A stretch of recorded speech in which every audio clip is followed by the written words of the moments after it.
আমরা বাংলাদেশ থেকে বলছি না, আমরা বাংলাদেশ থেকে বলছি না, আমরা দুই দেশের বাসিন্দা। আমরা জলের বিল দিলাম, জাবরার বিল দিলাম, কারেন্ট বিল দিলাম, সব দিলাম, সম্পূর্ণ আমরা দিয়া যাইলাম সরকার দে। কেন সরকারে আমরা তো বরখাস্ত করতো, কেন করতো আমরা?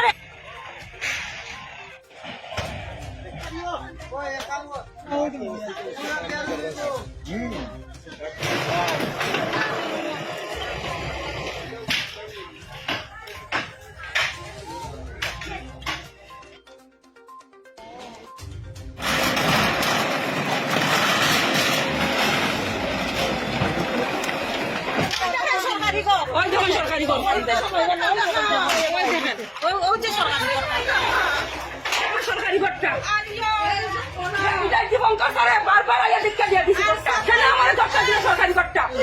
সরকারি ঘরটা যখন আপনি পাইছেন জায়গার কাগজ কি সাবমিট করছেন? জায়গার কাগজ আছে, রেশন কার্ড, আধার কার্ড আমি দিছি। আপনার জায়গার খরচা কি আছে? না, কোনো কিছু না, খালি আধার কার্ড, রেশন কার্ড, আর কোনো কিছু না। আধার কার্ড, রেশন কার্ড দেখি নগর পঞ্চায়েত। হ্যাঁ, ঘর দিছে, স্যাংশন হয়েছে ঘর। আর সেদিন আমি গেছি স্যাংশন লেটারটা দেওয়া লাগে, তারা দিছে না, এটা তারা অফ করে রাখি দিছে।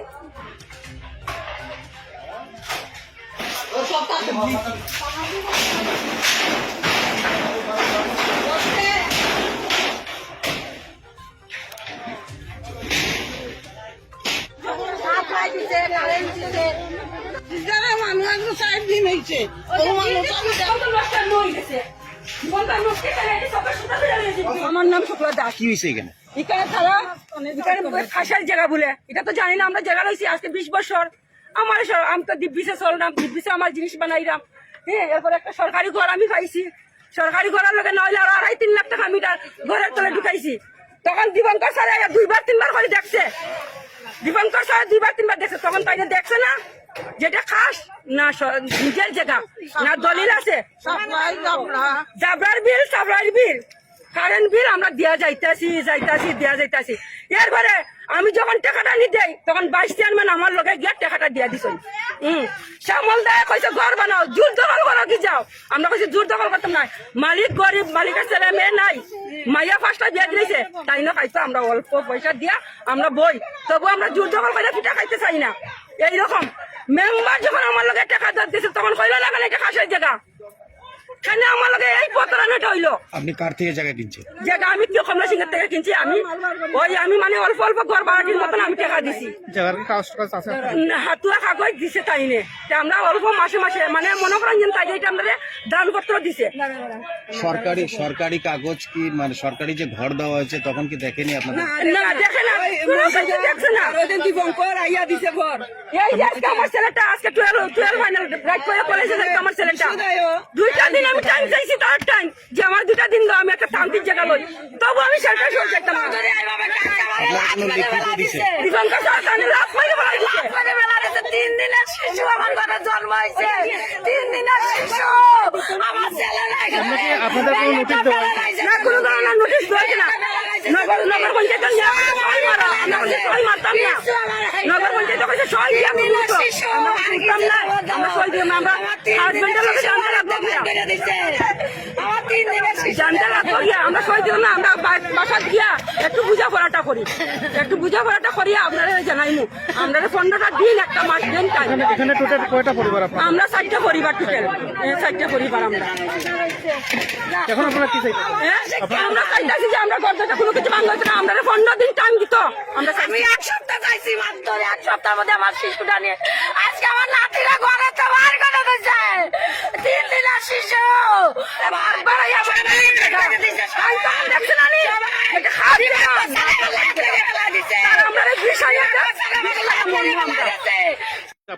আমরা তো দেখে এখানে বহুত বছর ধরে এখানে আছি। আমরা গরিব মানুষ, ঠিক আছে। আমরা এখানে ঘর দুয়ার বানাইয়া আছি, আমরা বউ বাচ্চা ফ্যামিলি লইয়া, ঠিক আছে।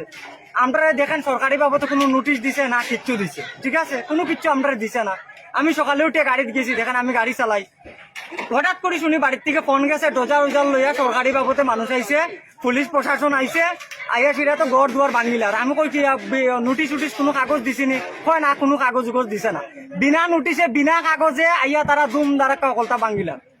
কথাটা বুঝলেন নি? মানে সরকার কিতা আমরা গরিবের লাগে আছে না না নাই আমরা কিতা বুঝতাম কোনটা ওনারা তো কইতাছে এটা মানে খাস জায়গা বলে সরকার খাসের জায়গা আমরা গরিব মানুষ আমরা যাইতাম কই আমরা যদি বড় লোক হইতাম তাইলে আমরা তো কোটি টাকার প্রপার্টি কিনিয়া বইলাম হইলে সেন্ট্রাল রোড এখানে আইয়া নদীর পাড়ে আইয়া মরলাম না হইলে কত বছর থেকে আপনারা এখানে বসে আমরা তো বাক্কা 14-15 বছর ধরে আছি মানে আপনার অভিযোগ আপনারা কোনো নোটিশ দেওয়া হয়েছে না না আমরা কোনো ডিএম থেকে কোর্টের থেকে কোনো কিছু নোটিশ দেওয়া হয়েছে না না প্রশাসন থেকে কোনো কাগজ দিছে আপনার নামটা আমার নাম অর্জুন ঘোষ আপনি এখানের মানে কয় পরিবার আছে আপনারা এখানে আমরা 4-5 ফ্যামিলি আছি এটা হলো পদ্মপুর মহাদেবাড়ি 20 নম্বর ওয়ার্ড ঠিক আছে আমি ডক্টর মানিক স্যারের কাছে আজ জড়িয়ে অনুরোধ করি আর যাতে আমরাটা একটু দেখতো দেখা সেটা এই কি বিশৃঙ্খলা আরম্ভ হয়েছে ত্রিপুরার মাধ্যমে এটা তো আগে কোনোদিনও আমরা দেখছি না আজকে আমি 20 বছর ধরে গাড়ি চালাই আর কিন্তু এরকম কোনো কাণ্ড দেখছি না এই ত্রিপুরার মধ্যে হইতে এখন আপনারা কোথায় যাইবেন তখন আমরা কই যাবো আমরা তো নিজে জানি না মানে এই বসত বাড়ি ভাঙার পর আপনার যাওয়ার কোনো জায়গা নেই না আর কোনো জায়গা নাই আমরা কই যাবো আমরা তো কোনো জায়গাও নাই এখানে টোটাল মানে 4 পরিবারে কতজন লোক আছেন আপনারা এখানে 4 ফ্যামিলি মোটামুটি মনে করেন 20-25 জন আছি 4 ফ্যামিলি কোন চান আমরা কই যেতাম দাদা প্রশাসনের কাছে কইলে প্রশাসনের কোনো কাগজও দেখায় না নোটিশও নাই কিচ্ছু না আমরা নোটিশও দিছে না এটা তো আমরা তাইজ এটা তো ফুলফিল দাদাগিরি নানি ফুলফিল দাদাগিরি দেখাইতে আছে রুলিং গভর্নমেন্টে আপনারা কিন্তু ডক্টর মানিক শাহ এটা দেখো দেখে গরিবের উপরে কি অত্যাচার হইতাছে তাই এটা বিবেচনা করুক তাই তো এখানে ধর্মনগরে কিতা হইতাছে তাই তো জানেন না আমরা গরিব মানুষ দেখেন আমার বউ প্রেগনেন্ট ওই দেখেন আমার বউ প্রেগনেন্ট ওই দেখেন আমার বউ প্রেগনেন্ট আমি প্রেগনেন্ট অবস্থায় আমার বউরে লইয়া আমি কই যেতাম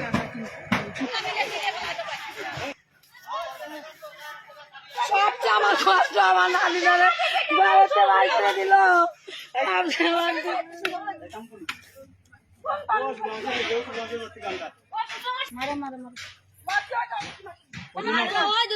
সব বিল নিবে মনে টাকা নেই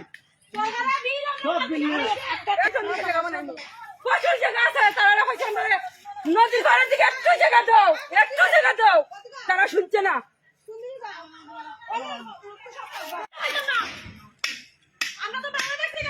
আমি কইয়া মানে আমার অনুরোধ একটা জিনিস ডিএম ম্যাডামের কাছে আমরা এই ফ্যামিলি 4-5 ফ্যামিলির ডিএম ম্যাডাম যাতে অনুরোধ করি এটা গভীর ভাবে একটু আমরাটা এটা দেখে গভীর ভাবে যাতে ডিএম ম্যাডামের কাছে আমরা অনুরোধ আমরা বউ বাচ্চা লইয়া কই যেতাম তাইনের কাছে আমরা আশ্বাস বিশ্বাস আমি ডিএম ম্যাডামের কাছে গেছি গিয়া তাইনের কাছে নতইছি তাইনের বাসা পর্যন্ত গেছি আমরা কইছি আমরা আগে একটা সাইড দেন ম্যাডাম কি কইছে ম্যাডাম কইছে যে তোমরা এখানে থাকো আমি তোমরা যত সময় অ্যালটমেন্ট দিছি না ততক্ষণ তোমরা আমি জায়গা থেকে তুলতাম না কইছেন এরপরও আমরা যেমন মানে কইছি আমরা তো কাগজপত্র জমা দেইনি কাগজপত্র ডিএম ম্যাডামের কাছে কাগজপত্র জমা দিছি জমা দেওয়ার লগে লগে তারা আইছে বদলটা ভাঙতো ভিডিও দেখাস না আমরা ওগো দেখা সিলসই মারিয়া দিছো ডিএম ম্যাডাম এসে কাগজ লিয়া দাদা মারা গেছে বছর কি বৈষ্ণব সবার বুঝছেন নি ওই যখন বৈষ্ণব সভাটাও করতে দেওয়া একটা ঘন্টা টাইম দিছিল আমাদের সাইড ঘর এলটি হয়েছে এখন এই সাইড ঘর এলটি হয়েছে তো বহুত দিন হয়ে গেছে 4-5 বছর হয়ে গেছে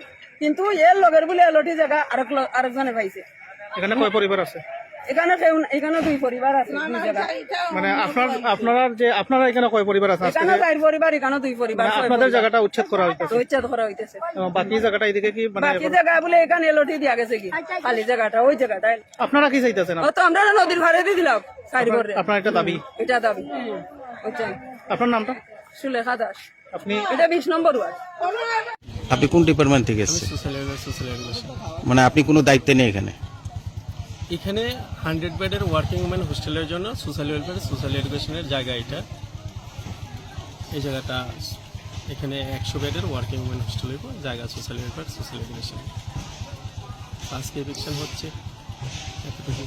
প্রপার্টির জায়গাটা কি গভর্নমেন্ট জায়গা এই জায়গাটা সোশ্যাল ওয়েলফেয়ারের সোশ্যাল এডুকেশনের জায়গা অ্যালটমেন্ট আছে আমাদের সোশ্যাল ওয়েলফেয়ার সোশ্যাল এডুকেশনের মানে আপনি কি দেখতে এসেছেন যে এখানে দখল মুক্ত হচ্ছে কিনা এটাই আপনার নাম এটা আমাদের ডিপার্টমেন্ট মানে আমি সোশ্যাল এডুকেশনের এখানে 100 বেডের ওয়ার্কিং উমেন হোস্টেল হওয়ার জন্য এই জায়গা অনেক আগেই আমাদের স্যাংশন করা আছে অ্যালটমেন্ট আছে শিলান্যাসও হয়ে গেছে 4/9/2025 হয়েছে বারবার কাজ করতে আসলে বাধা পাওয়া যায় তো আমরা ইভিকশনের জন্য প্রেয়ার দিয়েছিলাম এসডিএম এর কাছে আজকে ইভিকশন হচ্ছে এতটুকুই আপনার নাম আবিদ হোসেন।